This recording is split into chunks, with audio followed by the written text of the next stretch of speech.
It's finally coming back? Woohoo! Ain't no party like an SU party, cause an SU party never... Oh.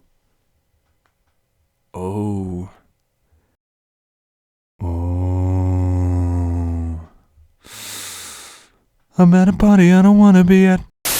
So yeah, I'm a little late to the party with this one, but I did have a lot of personal matters to deal with when this dropped, so a timely video was kinda out of the question.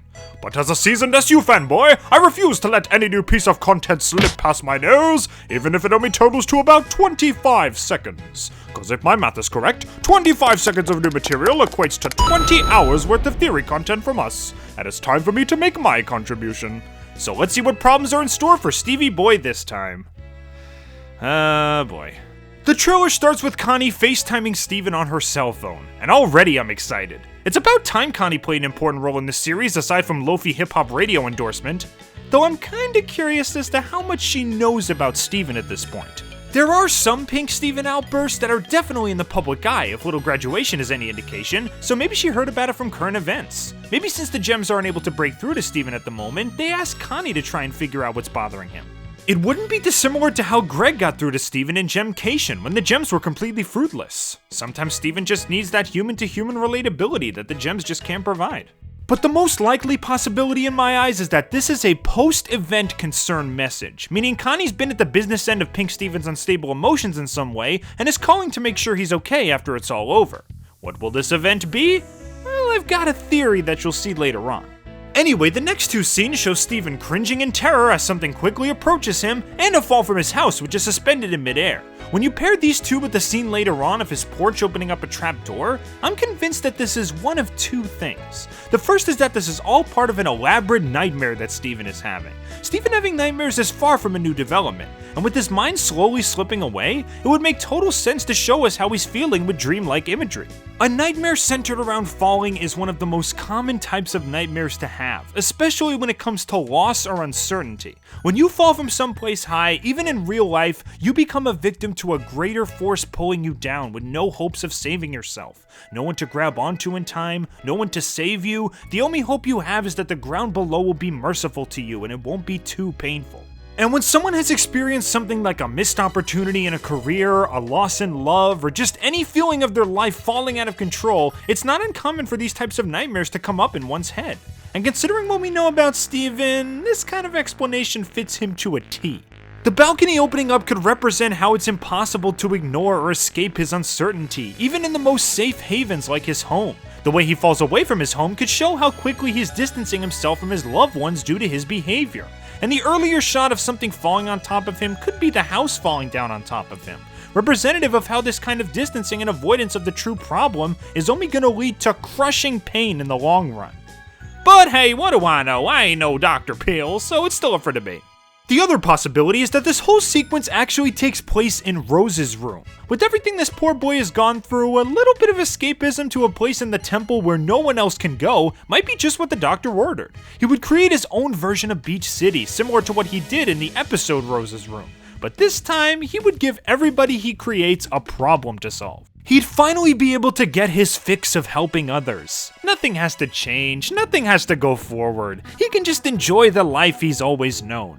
But the repressed thoughts in the back of his mind start to fester, leading to the nightmare scenario I just mentioned. The deck opening up, the falling, and then the house about to crush him. But since it's made of clouds, it just poofs instead of hurting him.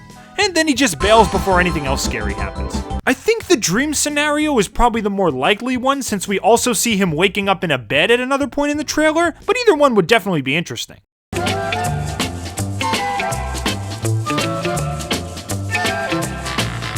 And now we have Steven slamming so hard onto the beach that he forms a crater. I'm gonna call it right now. This is without question Steven and Connie going on a little romantic outing. Come on, all the pieces are there. The acoustic guitar, the picnic basket, the bouquet of flowers, the gift box, the picnic blanket, Steven getting all spiffy in his Sunday best. You can't fool me, I know a romantic gesture when I see one. I got one of those girlfriend things too, you know. And you know what? I'll go even further. If that destroyed jar of jam and the cliff near the beach is any indication, I'll bet Steven set up a picnic for two right on the laundry hand of the Crystal Temple, the exact location where they first sang Jam Buds. You know what? I'll go even further. I'll bet the brand of laundry detergent that they use for their clothes is Arm & Hammer, because they wash their clothes on the Crystal Temple's arm, and Garnet and Steven, which are one half of Obsidian, form Sardonyx, and Sardonyx has a hammer as a weapon. But hey, that's just a theory, a gem theory. Thanks for watching. Okay, for real though, it's clear that in this scene there's a romantic date gone awry. It could be a multitude of things that set Steven off here. I heard people predict that Steven might propose to Connie, giving him assurance that at least someone in the world will never leave him. But then she rejects him and he starts getting all frustrated. As for me, I once predicted that Steven might try to form Stevonnie, but when Connie has to leave for another appointment, he tries to keep her in the fusion since he's sick of her leaving all the time. But of course, when he snaps back to his senses, he immediately lets her go.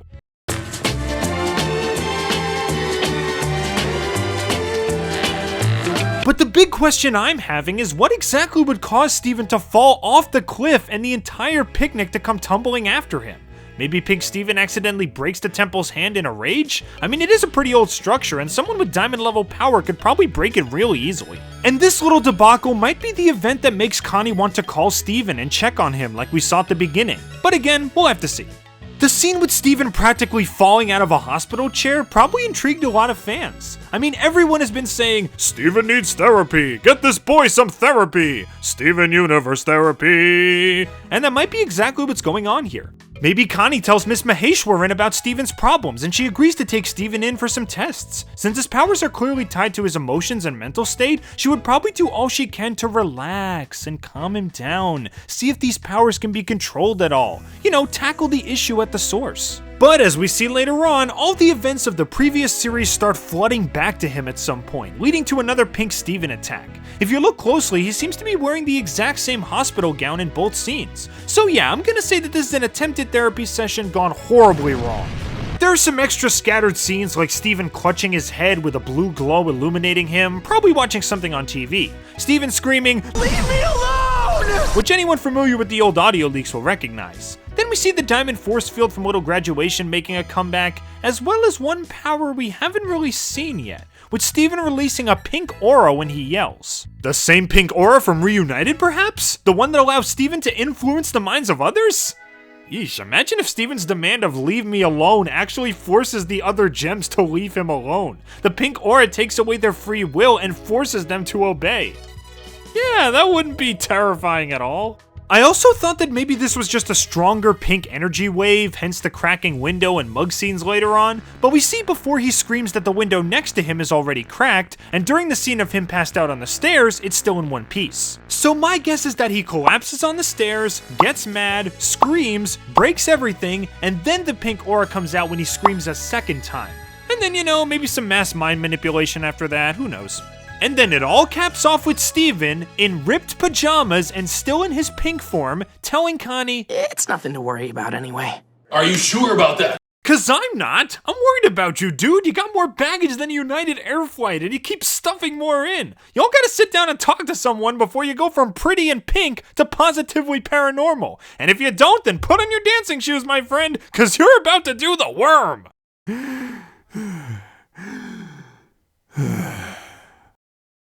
Well, that covers most of the trailer. But before we go, it's time for nobody's favorite game show. Can I paste a bunch of clips from this trailer together to make a scene that'll appear in an episode? I was pretty close last time with my predictions for volleyball, so let's see if I can be just as lucky here.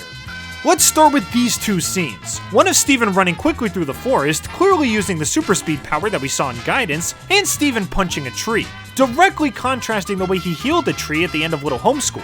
Considering that both of these moments are clearly taking place in a forest, and we can clearly see the remains of destroyed trees back there, I'm pretty convinced that this is gonna have something to do with Jasper.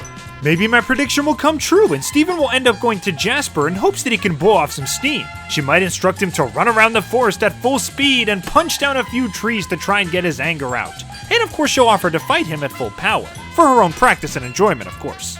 But unlike last time where Steven stopped when he thought that Jasper was badly hurt, he doesn't have the same restraint here. Which leads us to this scene. Steven is no longer pink, more trees have been punched down, and we see a massive cloud of smoke gathering around Steven. Now pop quiz, what's the gem anomaly that's often accompanied by large clouds of smoke? Poofing, of course! So my guess is that Steven comes to his senses during a fight way too late, causing Jasper to poof right in front of him. He's extremely ashamed that he poofed an innocent gem, and clearly doesn't just want to leave Jasper in the middle of the woods while she reforms. That could be dangerous. And then we get this last scene, with Steven running into his house with his jacket back on and his hand deep in his pocket. And what's in that pocket that he's clearly trying to hide from everyone else? Jasper's gem. He's ashamed that he poofed someone innocent and doesn't want anyone to know it because it would only make them worry about him more. Heck, maybe he'll even make a mad dash for the warp in hopes that he won't be followed. But I'm pretty sure that the gems aren't just gonna let him run away, and he'll probably have to admit what he did. Oh boy, that's gonna be a messy situation. Will I be right? Will I be wrong? Will other popular theories trump me yet again? Find out next time on, can I paste a bunch of clips on this trailer together to make a scene that'll appear in an episode? Also, can I come up with a shorter title? Because that's a mouthful. So yeah, there isn't exactly a ton of material in this trailer, but there's definitely a lot to think about. I gotta admit, with only 10 episodes of Future left, it might be a little tricky to make a completely satisfying ending for both Steven's arc and the franchise as a whole. But hey, I've put my faith in the Crewniverse many times before, and 8 times out of 10, they really came through for me, so I'm gonna keep my hopes high, go all in on black, and hope they give us an excellent finale.